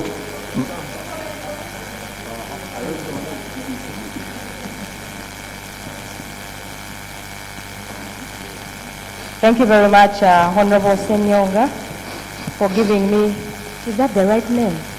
Sorry, sir. For giving me the opportunity to give you this information. I had intended to raise this issue as an issue of national importance, but when I got this thing on the order paper, I have this opportunity, and thank you, Honorable. You are talking of the fund. The gravity of the problem we are talking about is presented in the case that we have right now. There is a case of a son of Uganda called Kamada Lusiba. He is from the Kamada Lusiba family from Mpigi, Right Honorable Speaker. And as I speak, he is hospitalized in ICU. He went as one of those sons of the soil seeking for a job in the United Arab Emirates. This family cannot raise 150 million shillings right now that is required in that country to treat this son. He just collapsed and they cannot find anything wrong with him. They have tried to reach the embassy of Uganda there. They say they cannot help in any way. So the family is stranded. They are asking Honorable Amelia and the team from Mpigi to help them find a way of transporting this son of theirs back home. Otherwise, there are many cases, Right Honorable Speaker, and that's the information I wanted to give. So if such a fund is created, it would help such people, and I wanted to bring this to the notice of the Member of Parliament from that place. Thank you very much. Thank you. Right Honorable Speaker, definitely we want to support externalization of labor, but when you look at the many companies the minister is registering, you also get to wonder why. Right Honorable Speaker, as we speak now, companies have gone beyond 173. And on TV, you can think that it is like when you are watching Man U and Arsenal. In every TV you try to switch on, you must say company advertising with different appeals that when you come, you don't need even to come with a passport. We are going to pay each and everything, which is not true. So if we have money for monitoring, let it be used with the ministry for monitoring, so that really we can get the best out of that arrangement, which is not bad. But you see, there is no way you can say 173 companies, and many are still registering. Somewhere, even in areas you cannot identify, they say, you come to Mengo as you go down. So, Right Honorable Speaker, really we feel that the ministry should do more if we are to continue to solve the problem of unemployment of the many youth of this country. I thank you. Thank you. Amuro, then Youth Central, Amuro Youth Central. Thank you, Right Honorable Speaker, for giving me this opportunity. Right Honorable Speaker, I want to thank Honorable Mbaka, who has also been on the Gender Committee for some time, for raising this issue.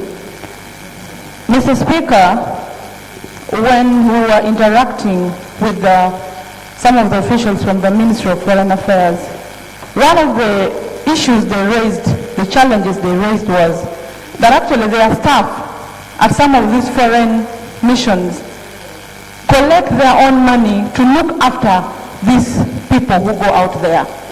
So now with the information that there's actually a fund, the staff wouldn't have gone what they are going through if the fund was made, if the money was being made good use of. So it was a very bad revelation, especially from the Ministry of Foreign Affairs. And that brings me to the issue of how is the Ministry of Foreign Affairs and the Ministry of Gender working on some of these issues. And Mr. Speaker, I also wanted to briefly clarify, I am a member of the Gender Committee, and indeed we were given instruction to give a brief report because we needed more time to get more information. But indeed, terms of our reference did not specifically talk about this particular document that has come up, which is okay. If we can get a specific committee just to look at this particular issue, it is also okay. But I also believe, I want to strongly agree with the chairman that also the committee has the will to work on this. But right now we are dealing with the matter that was given to us by this house, and that is looking at the general issues, the challenges around the issue of externalization of labor. So this is the clarity I wanted to raise and also to give to the House, and also to say that this is a matter that concerns all of us, because many of our children are actually suffering. If you look at the money that they spend before they are finally recruited, on top of the money that they are now being requested to give, this is a lot of money, which needs really thorough investigation. I'm also aware that the Gender Committee in the 9th Parliament made a very elaborate report on externalization of labor, but unfortunately it was not implemented upon. And I wish the Minister had implemented upon this, maybe we will not even be dealing with some of these issues. So this particular... Central. Thank you, Right Honorable Speaker. Right Honorable Speaker, a number of leaders and Ugandans have accused the youth of this country for being lazy. It's said all over that we do not want to work. The young people out there, they are so lazy. When they are given jobs, they don't want to take them up, and all so many other things. Here is a situation whereby bold and young people who are willing to work have chosen to leave their country and go out there to find something to do, despite the fact that they went to school, they have tried everywhere. This is a good sign that many Ugandan youth are willing to work, but it's a big challenge that our own have chosen to let us die in their hands. Right Honorable Speaker, a number of youth have died out there, not because they are guilty of anything, but because they have no one to run to. Even when they report to the authorities for help, and they have genuine cases, like situations where their passports are confiscated, these people are always told that there is no money to either transport them back or to bail them out. Right Honorable Speaker, I would like to add my voice to those members who thank the Committee of Gender. They have done a great work. If it wasn't for their work, maybe we wouldn't have known all this. My humble request, therefore, I would request, let me first submit one request. I request that we get a select committee that will look into this.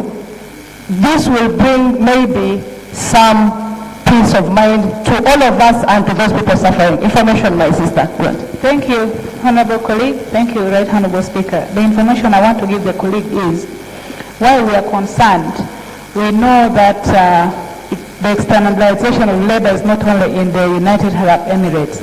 We have many Ugandans who are going to US, going to UK, going to South Africa to work. Why are we not concerned with where they are going? Because these are people who formerly were selling us as slaves. Secondly, the youth are being deceived. From here, they deceive you that you're going to work as a nurse in the restaurants.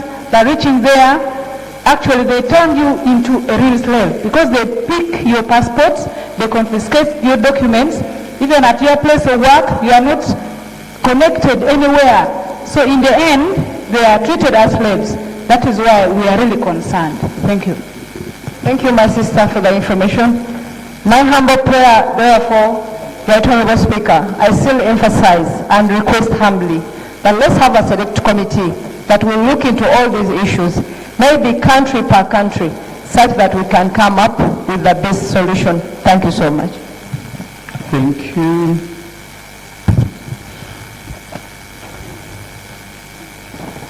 That is Masaka. Masaka.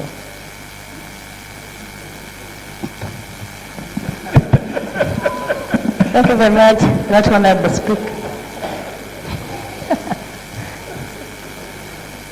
Right Honorable Speaker, I strongly support to have the select committee to work on this issue, to have the process and procedures to ensure that our children are protected.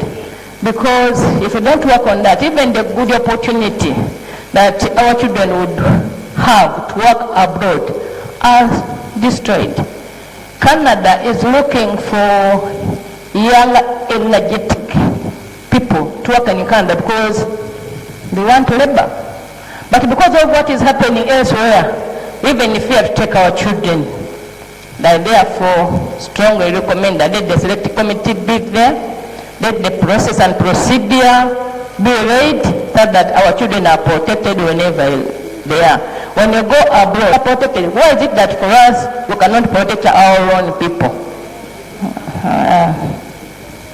Thank you, Chair. Thank you. Komoko.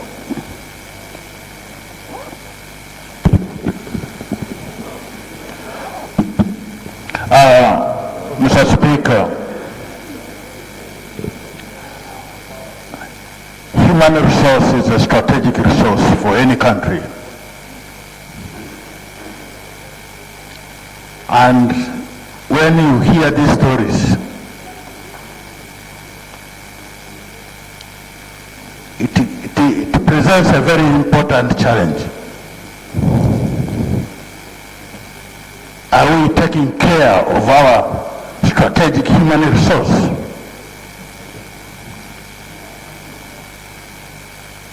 I think to me that causes for a pause.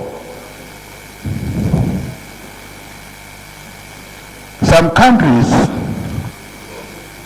even go to the extent of making sure their citizens are not tried anywhere except in their country. We have had these cases for a very long time. I have not heard of any recourse to justice where these children, when they go out, are abused.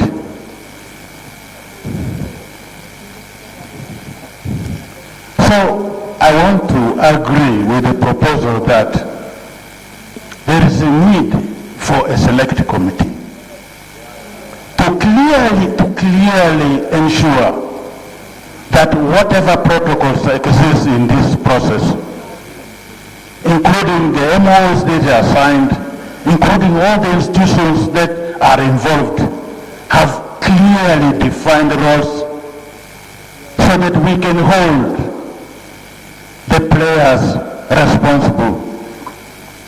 I therefore want to agree with my previous speakers that there's need for a select committee. And I want to, Mr. Speaker said, I'm one of those who wants to be a member of the select committee.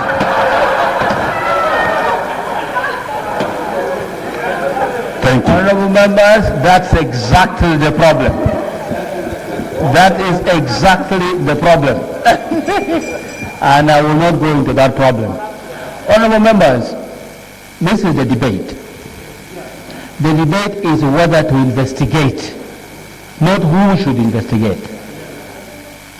If you have already agreed that we deal with the issue of that we should investigate. Then let's say we are finished with that. Instead of debating what is not, what a question I have never proposed. Why are you being so rude to me? Talking about things I have never proposed for the House to debate. Yes, I didn't propose that one for debate, but you're insisting on debating it. So can we debate whether this issue of the accounts, Mr. Yassin, his appointment, his management reform is worth investigating? That is the debate. And let me try this double, this, not the other one, this one.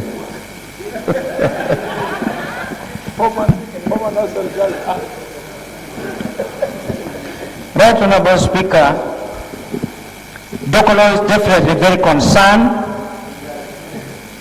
about what is going on concerning this externalization of employment.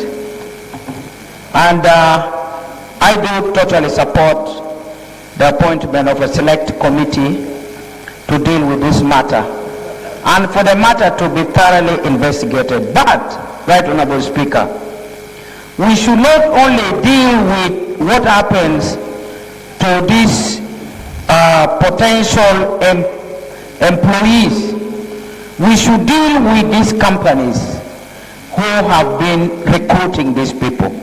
We need to know who they are, what they are doing, and we carried out thorough investigation on their activities. And I'm saying this because when we were in India, we found so many women who were staying in the go-down of the embassy because they had nowhere else to go. And what we learned was that the agency that is involved in taking out these girls or these ladies were actually Nigerians. They were not Ugandan registered companies, they were Nigerians. So there are people who are doing things using the back doors or using the illegal means. And we all know and we are aware that even the airlines need to be investigated. You cannot tell me that a human being can be smuggled out of the country like a fridge, like a refrigerator, or like a cargo. It means that the airline is also part of this racket.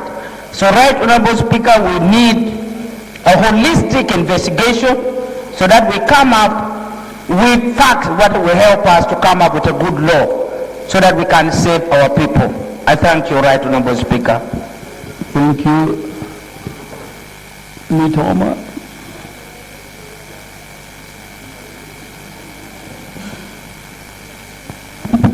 Thank you, Right Honorable Speaker. I want to thank Honorable Parker for bringing up this motion. I want to thank my colleagues who have pronounced themselves on it and to agree entirely with the ATAT that this matter needs thorough investigation. Right Honorable Speaker, you have said it does not matter who investigates, but in our opinion, the Committee on Gender has done its best and certainly it has not been thorough. There are so many issues to be responded to and we think maybe it could be because there has been some influence from the ministry, I'm sorry to say, so we would like that a select committee be put in place to thoroughly investigate this matter. Right Honorable Speaker, I get surprised that the Honorable Minister, who should be working for the interest of all Ugandans, especially our young people, who should want to use every help that is necessary to make sure that there is efficiency in this matter, is against having a thorough investigation.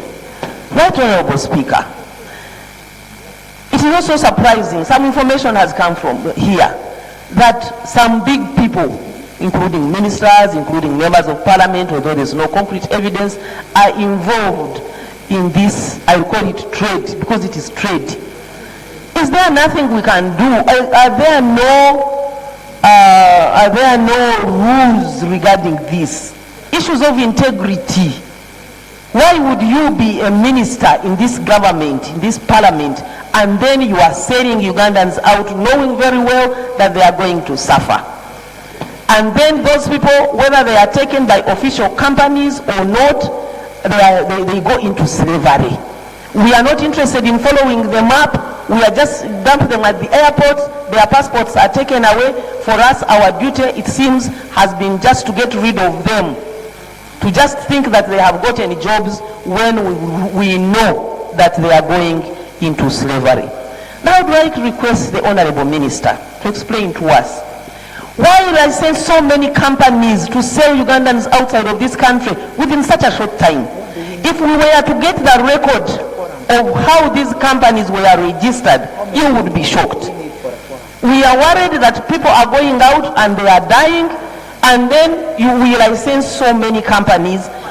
Ministry of Gender does not have the capacity to supervise its responsibilities in this country, but they are so quick at licensing companies to go outside. I'm sorry to make these derogatory statements, but it is painful.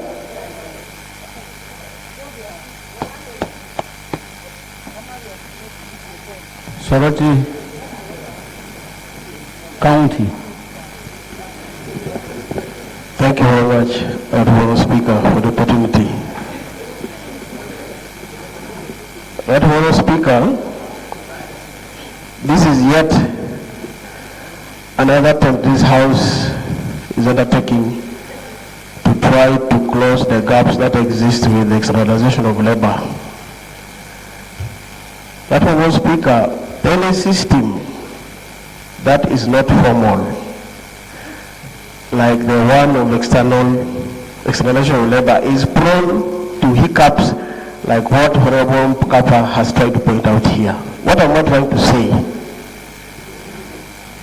Honorable Speaker, a lot of families have lost their children through this business, and it is very lucrative. A week ago, Honorable Speaker, we have information about 150 Karamojongs in Kenya stuck in transit to one of the areas. But because of poor paperwork, they are stuck in some place around Nairobi. And the community is being mobilized to get money to get them back to Uganda. Now, when we talk about the resources that are being pumped into this business, Honorable Speaker, $800,000 is a lot of money to be in the hands of one individual.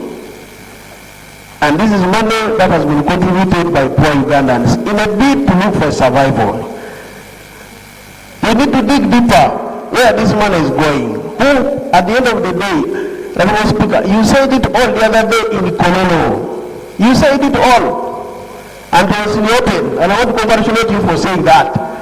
You are one of the honest Ugandans I've seen. Who is sharing this money? Where is it going? Honorable Speaker, it is with pain. They have even gone deep up to our villages to collect young girls who are not exposed. And at the end of the day, Honorable Speaker, we are being called, my child is stuck in Nairobi, can you organize money? He's stuck in the border, can you organize money? They are bothering members of parliament to begin contributing money to bring them back. I therefore support the idea that let's try to give it another shot. Maybe this time round, when we dig deeper, we shall be able to get the deals. Who are the directors of this company, for example? You may be shocked, Honorable Speaker, to find out that they are within the means of gender, and they are the ones who are making sure that whatever this House tries to come up with, it is being stepped on. Honorable Speaker, a lot. Thank you. Now I'll go to Jinja Municipality East.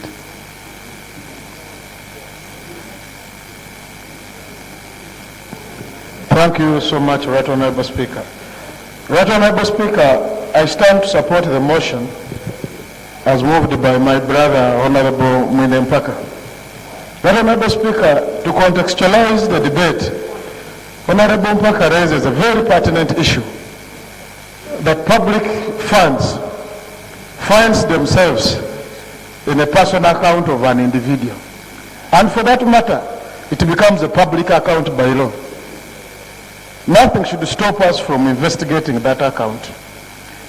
On the 25th of November this year, I paid 1,600 dirhams to Ewanu Musoke Yusufu, who is at the embassy, our embassy in Riyadh, to help Wano Nachisui Joan to return to Uganda from Jinja because she had been transported, she had been externalized, her passport confiscated, and she didn't even have the money to return to Uganda because they had sold whatever they had in that regard.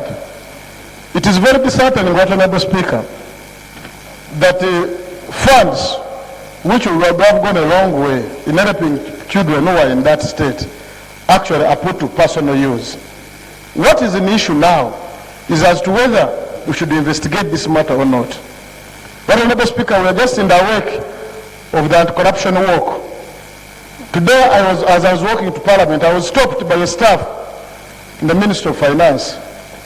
He told me there is a cartel in this country, Honorable Speaker, that actually permanent secretaries in ministries can determine whether they should post a procurement officer, an accountant, the person did not want. And we have over 10 staff at the Ministry of Finance who are rejected by permanent secretaries because they are strict. They are in finance, they are paid the salary, and they're not actually deployed because the permanent secretaries have rejected them. The same applies to the President's office. They deploy under secretaries, and the PS rejected them. That one finance, the under secretary of finance and administration, that one is very strict. So we don't want them. What has happened? We have over 4 who are actually in the government. They are earning a salary and deployed. What we are dealing with, Honorable Speaker, now is the state capture. If an individual has money which came from companies which are dealing with government, the question would be, how do we trace this money? Where does it end? Because I would have expected here the minister to be in tandem with the motion. I said, yeah, we need to get to the depth of who are the recipient of this money. It is really evident, Honorable Speaker, there's a prima facie case made out by the move of the motion, that as this money goes to those companies, it... Thank you. Igara, then my friend.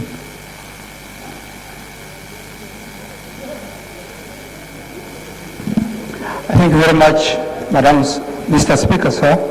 Sorry, excuse me. I'd like to thank Honorable Mwene Mpaka for the motion, and to me it raises 3 critical points for investigation. Issue number 1, recruitment of public officers at Riyadh Embassy on conditions which are strange to public service. Starting salary 6 million. And the question I would like the committee to find out, did the embassy seek clearance from the Public Service Commission? And is this the only case, or there are several other cases? What salary scale is that one? Issue number 2, the issue of the role of the ministry in managing externalization of labor. I heard very well the minister tell us that the interministerial committee decided that recruitment companies should supplement government in the management of this public duty and collection of the fund. The recruitment companies are the ones supposed to be monitored by the ministry. And the ministry says, supplemental work for us to monitor you. This is serious. And I want to find out why. How can you hand over a public duty to monitor a private company, to the very private company you're supposed to monitor? And the third issue therefore arises from that.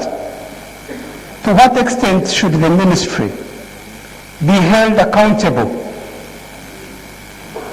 for the suffering and abuse of human rights of our children working abroad as a result of negligence of their duty?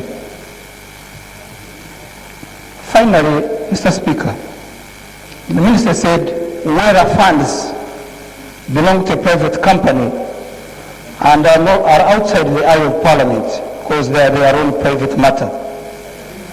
But money paid by Ugandans to a public officer to execute a public duty called monitoring cannot really escape the eye of parliament.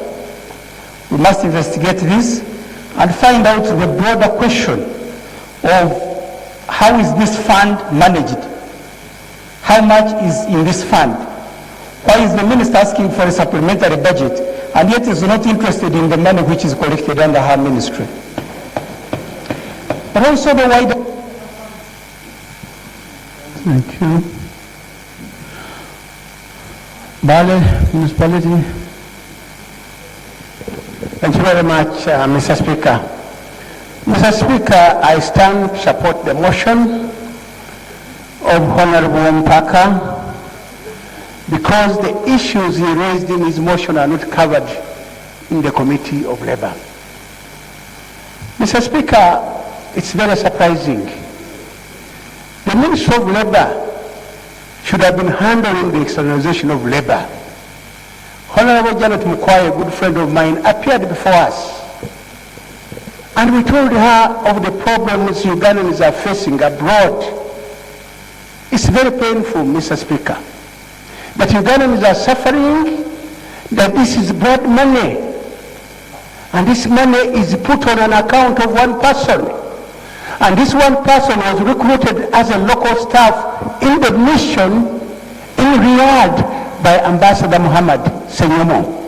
Madam Minister, if you are handling this issue, this money should have come in as NTR, non-tax revenue, which should have come to your ministry, that the ministry should have managed, and the Auditor General should have been able to audit.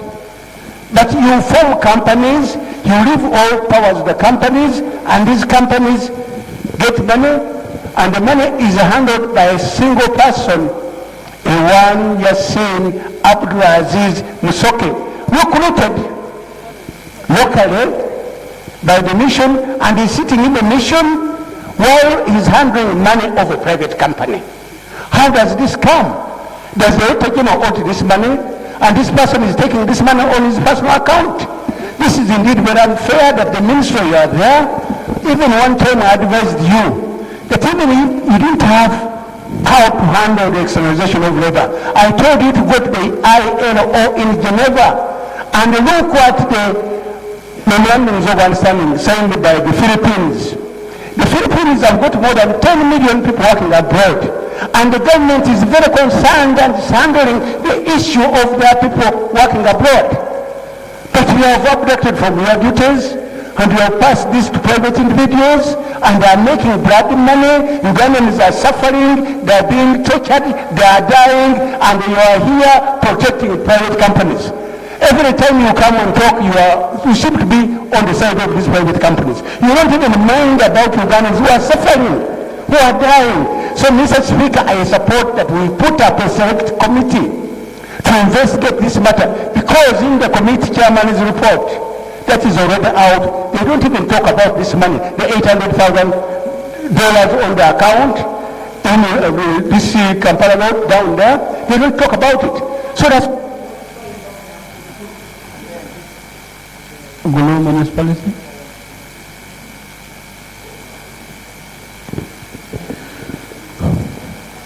Mr. Speaker, I rise up to join what Honorable Mpaka raised, which is very fundamental. It coincides that today is the International Human Rights Day. I had also expected the Minister to make a statement, which has not come. Now, back to this issue. We have been so pained in the Committee of Foreign Affairs on this issue. And when you go to the Committee of Human Rights where we sit, this matter is a matter of human rights concern. And what has come out is that that gentleman, in the name of Yassin, is walking freely out there. The first thing that should be done today is to cause an arrest of this gentleman. How can this gentleman sit in the Ugandan mission, pick money, and is busy buying perfumes, busy buying biscuits, buying everything else, and is working for a private company. This is amazing in this country. When we took on the issue of liberalization in this country, it did not mean we should abandon the national interest of this country. Given the way it has gone, I think it is now clear that since the report of the committee is out, and this matter is just an emerging issue, unless we agree that the Committee of Gender should be extended the terms of reference to deal with this matter, if this is not possible, then we move to insist that the Select Committee squarely to investigate the mission in Riyadh and all other missions in the Arabian Peninsula to ensure that not only Yassin is the only one. We imagine there are others who might now be at large running away and doing the same thing. I just pray that this Select Committee should be put in place if we cannot extend the TOR of the Gender Committee. I beg to move.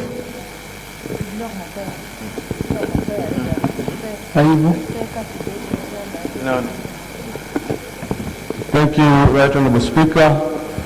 I rise to support the motion. I want to thank Honorable Muni for a good job in preparing this motion and substantiating it with evidence. Right Honorable Speaker, I do support the proposal for the establishment of a select committee.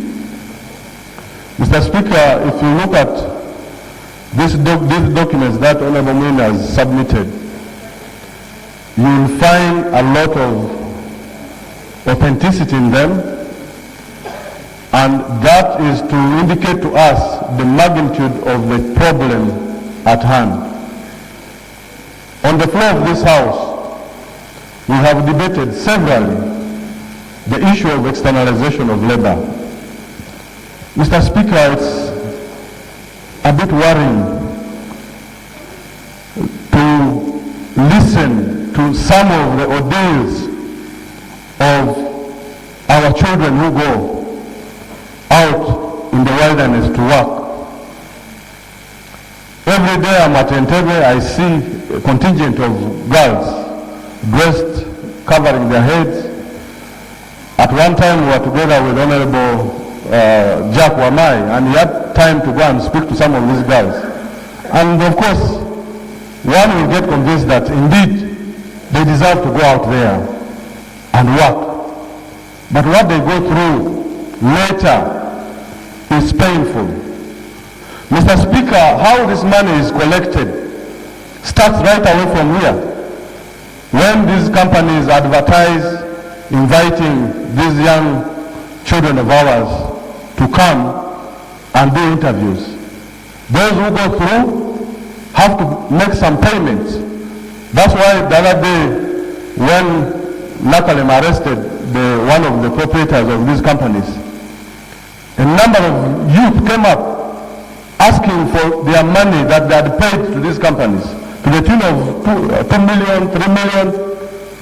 And when you hear how this 2 million or 3 million was raised, people sell plots of land, people sell animals, and for such money to end up with an individual and the ministry has nothing, no explanation to give to Ugandans, I think is shameful. Mr. Speaker, I want to condemn in the strongest terms the negligence of the ministry that should be supervising all these agencies here at home and abroad. Because imagine a situation where you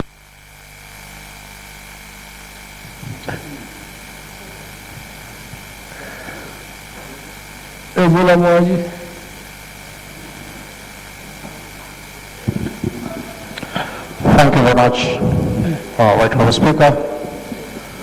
And I want to appreciate Honourable Mpaka for the motion before the House and proper research he has done and the evidence laid before this House.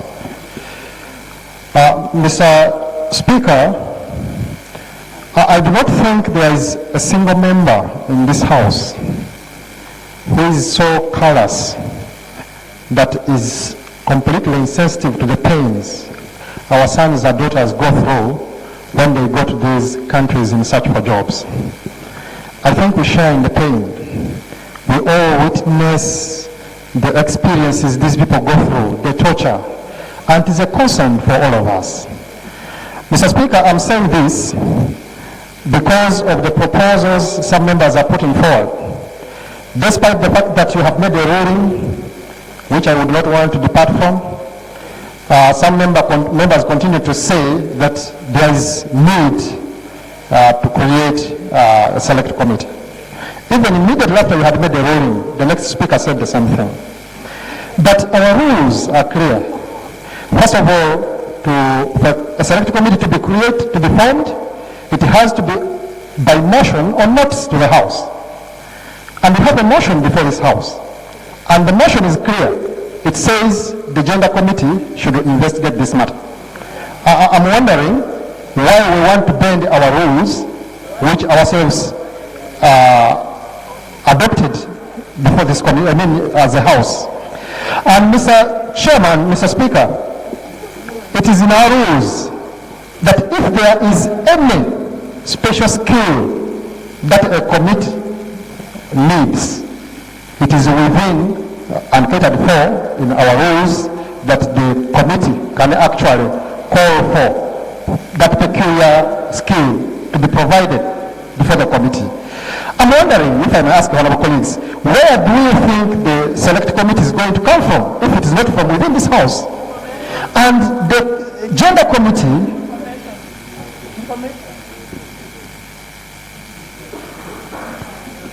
Thank you, Honourable Member, for giving way. Thank you, Honourable Speaker. Honourable Rubogo, the chairperson of the committee has said that the issue of this fund, this crucial fund, which is supposed to provide shelters for Ugandans who find themselves in problems, which is supposed to provide food for them while in those shelters, which is supposed to help them with transport in case they must be repatriated back. That issue is not catered for in the report. And yet, clearly this House gave the responsibility to the committee to investigate all these matters. The committee has not been thorough. The committee has not been thorough. And we want a select committee because we think that it will be impartial. Thank you. Mr. Speaker, I know my colleague knows too well and has seen it, that the report which we are talking about is the preliminary report, which was actually directed by the Speaker.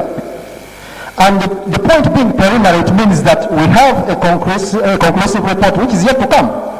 But sometimes we constrain the performance of the committees by creating other committees on the sides, facilitate them when the committees which are substantively established.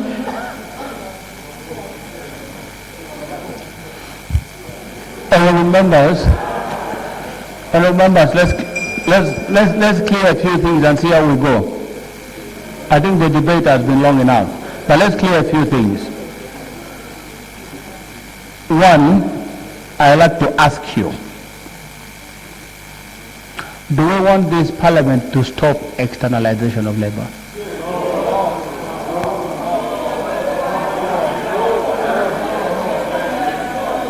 No, I need a clear guide. Do we want this parliament to stop externalization of labor?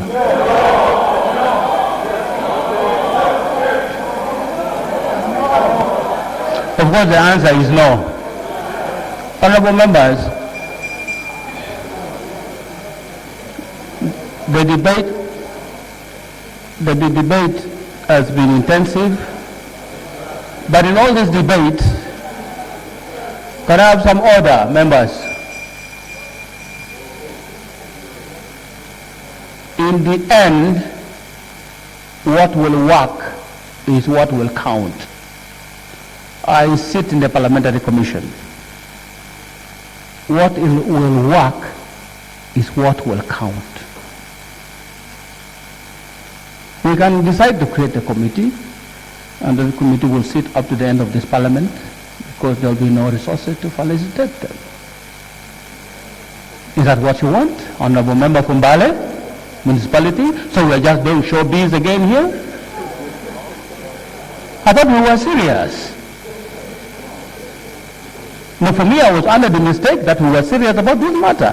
But the Honorable Member from Mbale is now saying, yes, let this committee be created, and it sits up to the end of the term of Parliament without doing anything. It's okay, which we can debate and take a decision on.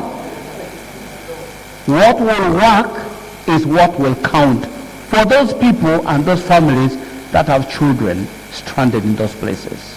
So let's not just speak and you can even see the interest. The Honourable Member said, please put me on the Select Committee. Last time, when the Honourable Segona moved this motion, I was under pressure with Honourable Members loading to be in the Select Committee. Yes. Yes, please clear it here.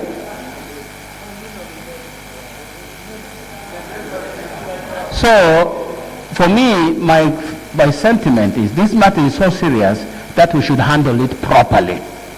We don't end anybody again accused of anything. Secondly, we will not have the resources to deal with this in the meantime.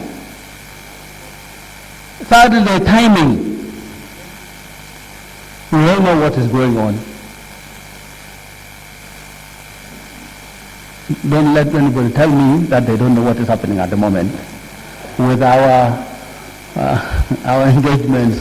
I hear some people now they have new terms. We are bonding, we are doing what, all kinds of names are being created to explain just one thing, that the times are closing nearer. We also have a preliminary report that is on the order paper, which was asked for by this House. And the chairman was clear, he said they had of this fund, but they did not have sufficient information on it. And if the information given by Honorable Parker can help them, they'll be able to handle this comprehensively. They have the capacity, the commitment to do it. That's what the chairman said. And we cannot downgrade our committee or take away business from them for any other reason except when the matter is so multi-sectoral, so I don't know what the rules say, that then you can create a select committee. We cannot just say it's because the committee has not done it. No, that cannot be a reason for a house. We extend courtesy to each and every member of this house. And the responsibilities we are given to them, we respect them and we expect them to execute with the diligence and to the best of their abilities. So that kind of argument hurts other members of Parliament who are doing their best in the circumstances. And if it were said about you, you will not feel very comfortable. So let's strike a balance. Let's strike a balance, and I'm not going to entertain procedure when I am guiding. And the balance I'm going to strike is this. We will allow an urgent intervention on this matter. That means we will not take a decision on this motion, but we will refer it in its entirety to our Committee on Gender. Then the committee will come back after 7 days and brief us on the specifics of this particular issue raised in the motion. Then we can take a decision on the motion. Is that fair?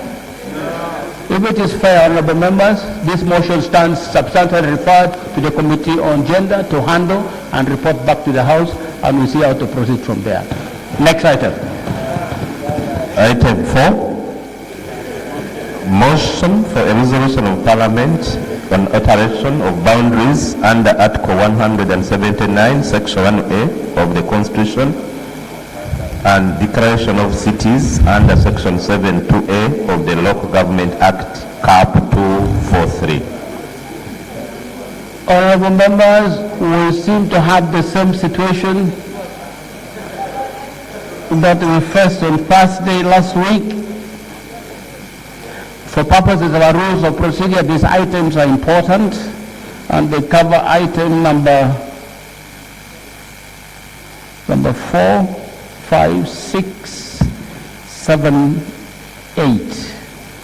And those particular items require a certain class of decision under Article 179, I think 2, that we should take it by a specific kind of vote. And looking at the numbers that we have now, we will not be able to take that decision. And in the circumstances, I don't think even if I suspended, instead we might lose more members, going by the example of, by the experience of last Thursday. So I will defer these items to next week, so that we can do the proper mobilization. I'm told other members are engaged in the games, and so we have tried, and the whips have also tried, so we will not be able to handle these various matters today. So can we go to item 9?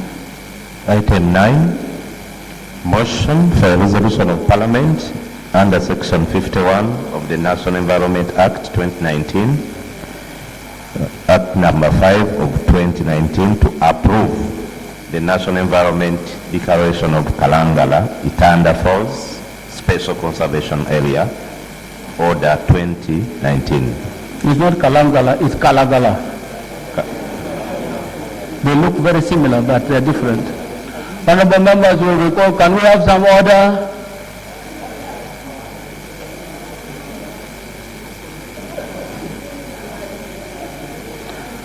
You will recall that this motion was moved and a question proposed to its debate. And the only issue that arose there was that the gap, we received some notification from concerned people that some of them had not yet had their time with the minister in terms of consultation. We are now hoping that the minister can advise us on whether the consultations were completed or not, then we can open debate. Mr. Speaker, as directed, we only held a meeting this morning with the stakeholders. And I would like to request Mr. Speaker that I come back on Thursday and present what we agreed on. Thank you. Next item. Item 10, bills second reading. Do you learn that, Attorney General? Procedure. Thank you, Right Honourable Speaker. Right Honourable Speaker, I raised the matter pertaining the massive deforestation of forests in Vundugujo. And the Speaker then, Right Honourable Speaker, the Chair, ruled that the committee, the relevant committee, should go to Vundugujo and report in 1 week's time. And Right Honourable Speaker, as I speak right now, it's more than 1 week, and I have not seen the report. And yet, Right Honourable Speaker, looking at what is even happening in Vundugujo, the disasters that are happening there, we really have to worry a lot, and therefore I want to seek your indulgence, Right Honourable Speaker, to see how far the matter has gone. Is the chair here? Chair of the committee, Natural Resources, is it? Vice Chair? Any member of the committee? Yes, Honorable Member for Kyoga. Chair, I am a member of the Committee on Natural Resources, and it's true that the matter was raised and referred to the committee. And Right Honourable Speaker, we had pending issues, equally very serious issues, that we have been handling as a committee, and I am going to get in touch with the chair of the committee to make sure that sooner than later, preferably next week, we can get back to the House and consider the matter appropriately. Thank you, Right Honourable Speaker. Thank you. Land Attorney General, Bill second reading, the administration of the Judiciary Bill 2018.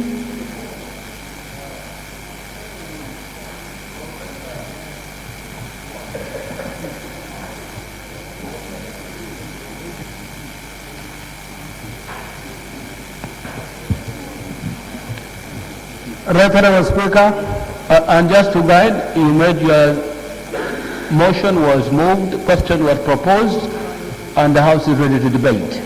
Proceed. Referable Speaker, it is true, the motion was moved. I gave justification, and this House was prepared to debate.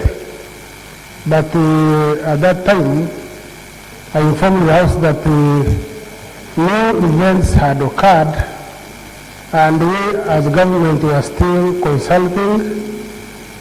We want to better the bill in some material aspects, and we sought for time.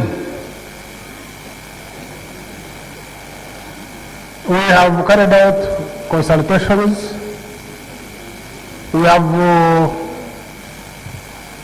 involved everybody, but there are some sticky issues that still remain unresolved, for which we seek your intelligence that you allow us to resolve them, and when we come, we conclude this important bill. Mr. Speaker, this bill is very, very important because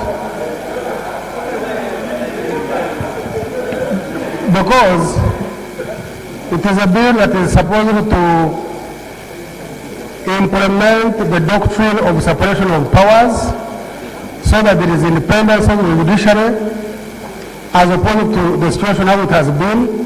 And I pray that we move very, very cautiously and carefully. No, as Parliament we are ready. Yes, we are ready, sir. sir. You brought the bill, the parliamentary committee examined it and reported. So for us we are ready. Your Excellency, I know you are ready. But because of those 2 or 3 sticking issues, which I don't want this House to debate unless and until we have cleared them and resolved them, I seek further intelligence that will be given more time. Honorable Landlord, can you share with us those areas so that we also know the ones which are disturbing you? We might have some ideas. Right now, I cannot share with you because they are not yet definite. The issues are not yet definite. When they are definite, I'll bring them here. Because in any event, even when we conclude them, I have to come back and seek intelligence because the report is ready. How much time do you need, Land Attorney General? 2 months. 2 months. 2 months. Mr. Speaker. Procedure.